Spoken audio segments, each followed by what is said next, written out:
school. When you know how much it costs to even buy, you know, In this economy. noodles for your children, you know what it means to be more lemon. But it's indeed a fine song. So welcome you to the discussion segment this morning.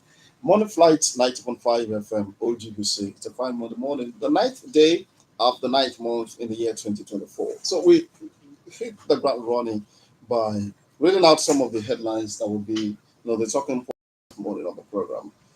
So many of them from different newspapers. So let's begin. Tinubu dissatisfied with previous palliative distribution, says Deputy and the Deputy Senate President, Senator Barao Jibrin, on Sunday said President Bola Tinubu has expressed dissatisfaction with distribution to the needy in the country to ease hardship. Senator Barao stated this while flagging off the distribution of the federal government's palliative to the needy in the northwest geopolitical zone in Kano. Well, it's good that somebody is saying this because it's definitely, it's actually one of those things that have been observed that though government provided palliatives, Yes. how far did it go? How Mm. far did it help the common man? You know, And it's those sharing too, who are they even sharing it to? who Are are they the the right beneficiaries? people who need Who are the it? beneficiaries? Yes. So it's good that at least that is coming from the sector of power and someone is saying something about it. And Mr. President has been said not to have been impressed Yes. by how far it has gone.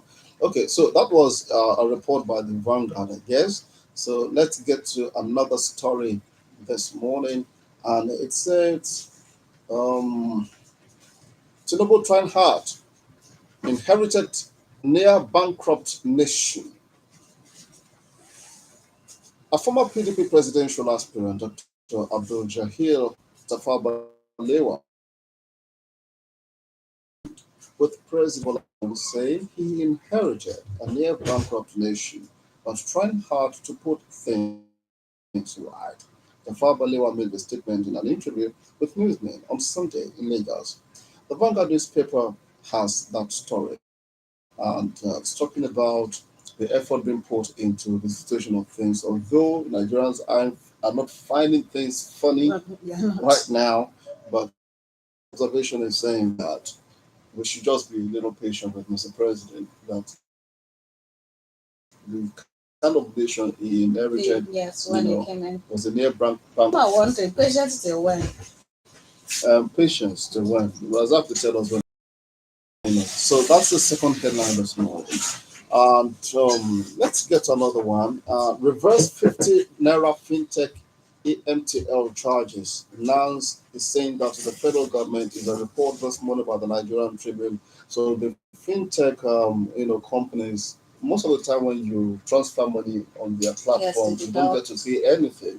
You do for no charge at all. But now, Virtually since anything. the federal government is saying they will be charging them, so they may not have a choice but to also charge the customers. Yes. It's why, I mean, that's why now it's saying federal government, you just have to stop this. If Nigerians are enjoying something, you don't have to come in and start interfering in the process because it will come back to the customer. Yes. All right. So rising cost of living worries parents as schools resume. Another Vanguard story. It's a very germane story because I think this affects almost everyone. Whether you are a parent or you are the child, one way or the All of other, the above. this affects you. Rising cost of living and schools have to resume whether we like it or not. So the fifth one, another Yes. story taken. Fallout to federal refinery projects by September. Two contractors. This is a story coming from the Vanguard. Human rights lawyer Femi Falana-San has urged the federal government to ensure the completion of the rehabilitation of the nation's Falana in the statement condemns the continuous delays in completing the $2.9 billion rehabilitation contracts awarded to Italian firms Tecnimont and Saipem. Okay, why not? If there was an agreement and the contract signed, then I think everything should be done to the terms of the contract. But then we'll come back to that when our guest, comes on some of these issues. Now, the last issue we'll be looking at is a local one, an interesting one at that. I think the Ministry of Environment is doing a whole lot, but recently they've been going around and, doing the right thing. 5 companies are environmental infractions. So we pick the stories one after the other as reported by the national dailies. But then the first one we'll be picking, we're going to throw it straight to our guest who is here right now in the studio, the editor, Business Day newspaper, our friend and brother, Razaq Ayinla. Razaq, good morning to you. Yeah, good morning, Debo. Yeah. Good morning, listeners. Now, we're going to give you. I think I need to start by saying the Ministry of Environment, fine is commendable, but they need to do a lot of in terms of clearing our markets. Our Okay. markets are now being narrowed down by the ways of people. On market days, everywhere is blocked, whether illegal or Lafenwa. I was coming this morning, everywhere was blocked, and the tanker was nearly turned upside down. And I don't know why it took us like 1 hour before we could leave. I think they need to really clear all our markets. They don't allow the market women to narrow down the roads with the wares on the road. It's bad, and it's affecting everyone.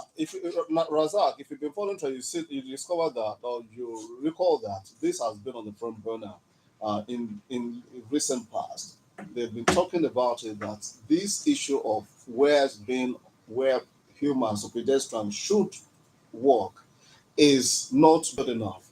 We've been talking about task force to be put in place. That is it. But we still have a lot of them putting their wares on the pathway. But the thing is, what we heard from those officers from the ministry is that most of the time when they go out to effect this order, what they find is that, okay, the people will comply, leave, they go back there. And that's a major issue. That is why there must be interagency and intergovernmental collaboration. It mustn't be done by state government only. Local government that owns all these markets, they need to hold them responsible. They are there, they are close to them. Like for instance, if you are talking about our Abeokuta North, it's very close to Elega or Iberekodo market. They should know what they are doing. So they must partner them. Ditto for Lafenwa. The Lafenwa road is big enough, but they will narrow it down. The Elega road is big enough, but they will narrow it down. So that has been the problem. They need to collaborate with all the market women and the heads of all these markets. They should bring a kind of solution to it. We cannot continue like this. Let's assume there's an emergency this morning. That place, Elega, was blocked for like 1 hour and nobody passed. I don't know why we are like that. There's no market that does not have its own administration. That's what I'm saying. They need to see their heads and discuss this with them. It's annoying. It's affecting it's wasting out the man hour every market. It's interesting where we started. We actually started from what is a major concern to Razaq, because it actually got him a little into the it's even more than what I thought. Anyway, let's start taking the stories one by one. The first story we're taking is this story about the Senate President's statement. The Deputy Senate President, Senator Bolaji, on Sunday said President Bola Tinubu expressed dissatisfaction with the previous palliative distribution in the country to the needy to ease hardship. Senator Barrow stated this while flagging up the distribution of another one, in the northwest geopolitical zone in the country. And I know this is not the first time we are hearing this. If you ask Nigerians going on the street, say, how many palliatives have you seen? Both the organized by the state and the one organized by the federal government. Many people will tell you, well, we didn't say nothing. Even though some people will say, of course, God. So it's not as if we didn't go out at all. But then, how many Nigerians benefited? And now, someone on the corridors of power is saying, even Mr. President is not impressed. Barrow himself is guilty of what he's accusing people of. Before now, there have been palliatives. Even before President Tinubu came on board, we have been having palliative since Buhari government. Don't forget, we started palliative during COVID-19. After COVID-19, we also did palliatives. Today, our silos, our food reserve, food banks, they are depleted. There's nothing more again. They have been doing that. It will be funny that even when Buhari distributed palliative for COVID, some politicians. This is telling you that politicians, they know the way to play their game. They are the one troubling, and they are the one trying to divert almost everything that is meant. You want to say that even Bara himself is guilty of that. All our senators, out of rep members, they will be back. I now sharing it during the last election. So it's annoying when you hear that politicians, instead of them to give people what they deserve, they will divert it, they will convert it to their own personal use, and the economy is crumbling and social economy is not going well. People are hungry. People are saying that, oh, you should find a way of palliating us. If you are introducing policies, there must be palliatives in the short term. Then we have a medium we are having. But today, we don't have solution to short term. There's no medium term solution, and of course, there's no long term solution. If you look at what our guy is saying, Falano is trying to sue NNPC that refinery is not working after failed promises. They have been saying it will work in June, it will work in December last year, it will work in June, work in September, working. So they're not shifting it to December now. So that is telling you that failed promises are coming from politicians, and they are the one trying to aid and abet all these people that are actually causing trouble to common men on the streets. So I want to say that president is not doing enough. It should have some people like during Shagari government, they had some what we call liaison officers of federal government across the whole country. There must be liaison officers for Mr. President in every local government, in almost every ward, so that they listen to him. What is happening in Sokoto? What is happening in Zamfara? What is happening in Abeokuta? What is happening in Maduguri? But if you don't have that, you rely on Mr. Governor or some other people, you may not get the desired result. Yeah, that's why I actually wanted to ask you. Is it that there's no monitoring team, or that maybe perhaps the president is saying this because nobody's reporting to him, giving him feedback about what is happening? But just hold your thought on that, and let's go on a break.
To BC 90.5 FM. I also have Mr. Rasaq in the studio. Now, let's review the statement from Tafawa Balewa, the former PDP presidential aspirant. Tinubu trying hard, inherited near bankrupt. This is a story coming from The Nation.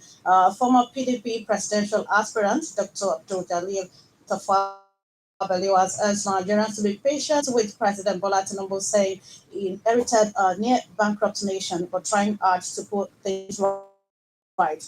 Tafawa Balewa made the statement in an interview. He said Why is this happening? Is this not political? At the time the man got to power, he spent 75% of our revenue to service debt, accrued debt that was done majorly by immediate past administration. And of course, he met that and he has been trying to repay the loans. Today, he has paid a lot of money, but it's not enough. Nigerians are hungry.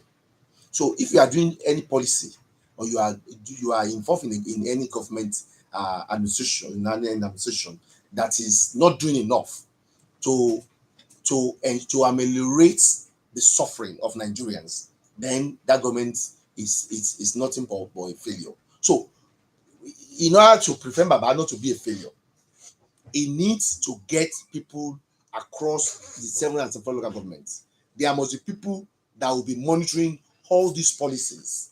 Like for instance, if you don't have that will give you reports from far away, Jamaica, from far away, uh, from far away, Samfara, from far away, Calabar, so there must be some people there giving you information from time to time on what are the people perception of your government. What is the people saying about your government? How are they faring in your government? You need to be listening to people and be acting immediately. For instance, they said they have open border in the last how many weeks now.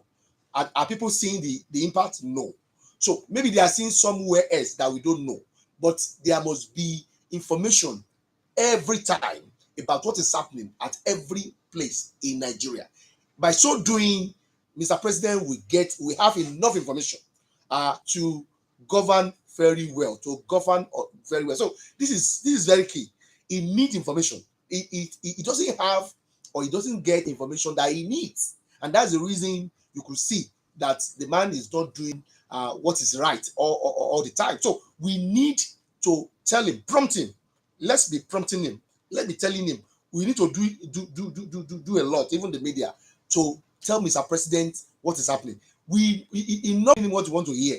We should tell him what he doesn't want to hear, so that he will do better. He should be reading everything, hearing everything on the page of the newspaper and over the television, in the radio, that Nigerians are suffering. Okay, talking about feedback, which you just emphasized now, there is a feedback on the 15 naira deduction on every electronic transfer of 10,000 naira through fintech companies, Yeah. and that's by NANS. The Senate Clerk of the National Association of Nigerian Students, NANS, headquarters, about the major youth man, called on the Federal Inland Revenue Service recently and the federal government to reverse the newly introduced electronic money transfer, saying that it will not serve Nigeria as well. It's an intrigue or compromise from the established commercial banks. I was with the MD of one of the biggest banks in Nigeria, and was telling me that they are not okay. The way all these fintechs, let me use the word of that man. They are parasitic. They've been using all their resources to transact business. That is, you don't see fintech having their own ATM located everywhere, but they will have their own card to use this already established bank's ATM, which they run with fuel every time. So it's as if they are parasitic on their resources and they don't want it. They have been complaining. They've even been complaining to the CBN for a very long time. So if CBN is now bringing this, I think it's a compromise that came from them, but it's not the right time to do that, because fintech have been able to demystify the operations in banking sector, and they have been able to reduce the all expensive what do you call it, charges that they are giving people. So they need to increase or levy them, but this is not the right time when the inflation is at the peak, when everybody is crying to even hit a square meal in a day. So this is not the time to levy them. This is not the time to say they also need to be charging some fee on what you transfer. Let's leave that one for now. Let's allow the economy to pick up before we can begin to be taxing. Because Nigeria economy, the problem that we have in Nigeria economy is that our economy is tax based, not production based, and we must look towards producing so that we rebound the economy naturally. Okay, so before we open the lines, this is one story we cannot but take. Rising cost of living worries parents as schools resume. The Vanguard reported that story and says Nigerian parents are complaining as they grapple with rising cost of tuition, transportation, and basic goods that have put pressure on household budgets as schools resume. Yeah, that is what everybody is about to face now. The school resumes now. Me, you, everybody.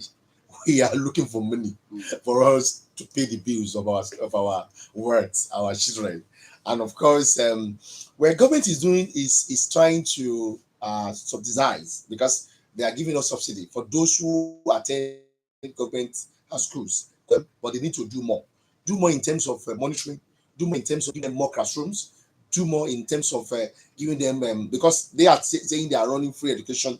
I think free education should be run in such a way that everybody will know that it's truly free, not that they will input some money into it at the end of the day. But those that are running private schools like me, you, I think we only pray to God to have money to pay our bills because it's killing, especially when we have inflation being at the peak in Nigeria today. So we'll cope. We will look up to God because if you look up to government, we will not get what we desire. 0803-437-9453 and 0815-032-0226. Those are the lines to call. Let's have your own input too. What have you to say concerning some of these headlines we've treated this morning? 0803-437-9453 and 0815-032-0226.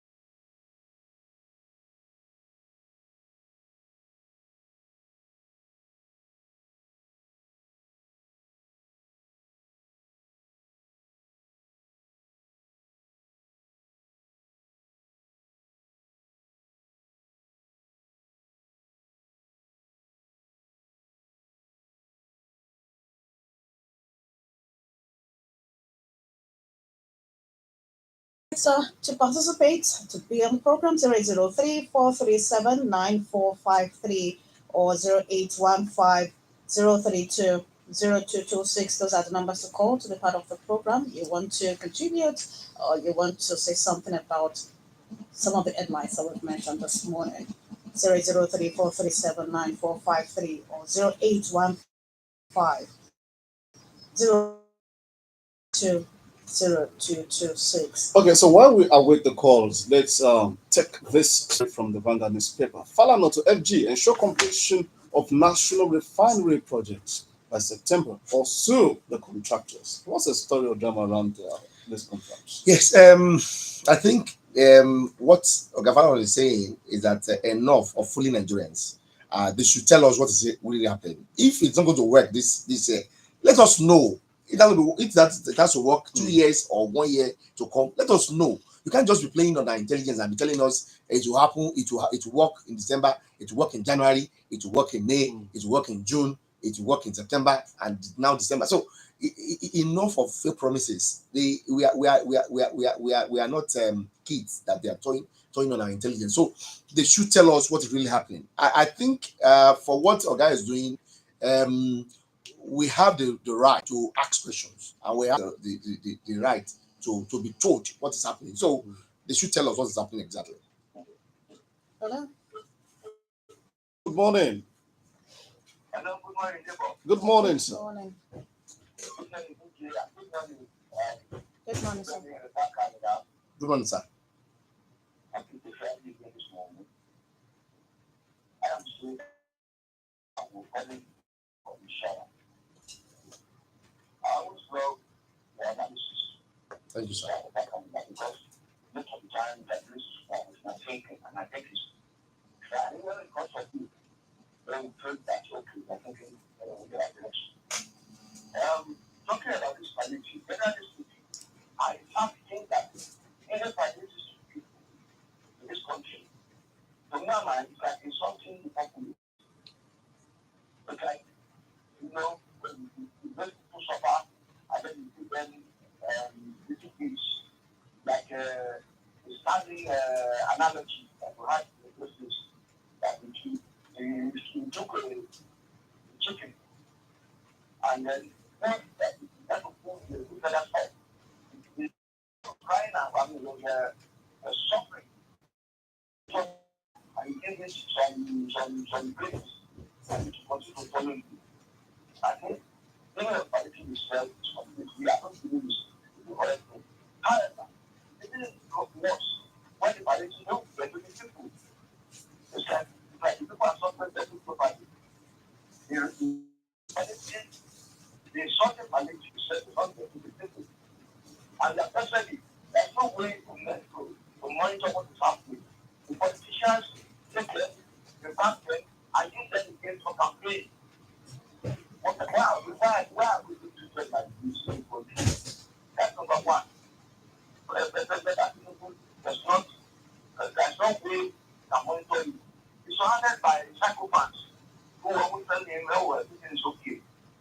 It is again to see their body, so they are not going to be okay. And also, I think somebody said that they said that you, saying that country was nearly bankrupt when we took over. I said it once. I'm not sure that any person who can not better than that because of this situation. I don't know whether the PDP president party the Labour Party who have done better. The infrastructure, the structure of governance, the country is so corrupt. The politicians are corrupt. So we have to, I don't know what I said to be doing. But I love prayers. I'm also a Christian. I believe in prayers. However, we need to pray till Jesus comes again without taking the right steps. It's just wishful thinking. We have to walk, we have to pray and walk all that extra prayer. We have to get the prayer. So I think that I we be able to, I don't know what the kind of we cannot be that government to get contractors to complete the refinery this month. And if they don't do so, whether they can take the we are relying on the father to Bishop said that he All right, sir.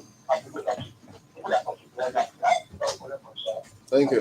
Thank you, sir. Thank you very much. 0803 437 9453 and 0815 032 0226.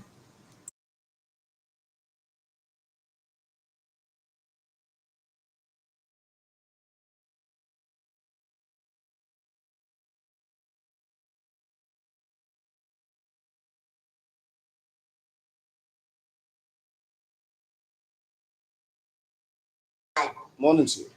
Yeah. I was just on the weekend. Was it okay? Right, sir. Thank you, sir. Thank you, sir. Yeah. These are like that I will. Firstly, let me give kudos to Mr. President for he is a little person, a little person, a little government. So running the government, listening people, to the people concerned. But by saying that he's unhappy on how the palliative was being distributed. The thing I try to him is now is that poverty tax no matter. Poverty that means if you have if you create a monitoring team, if you create a monitoring team on how all these palliative you must be distributed. That's my just little advice for him. Thank you, God bless you. Thank you so very much much. for calling. Okay, let's see if we can accommodate one more before we go. 0803 437 9453. Hello, good morning. Hello. Morning, good people. Morning, Good sir. morning, sir. Welcome. Good father. Welcome, good father.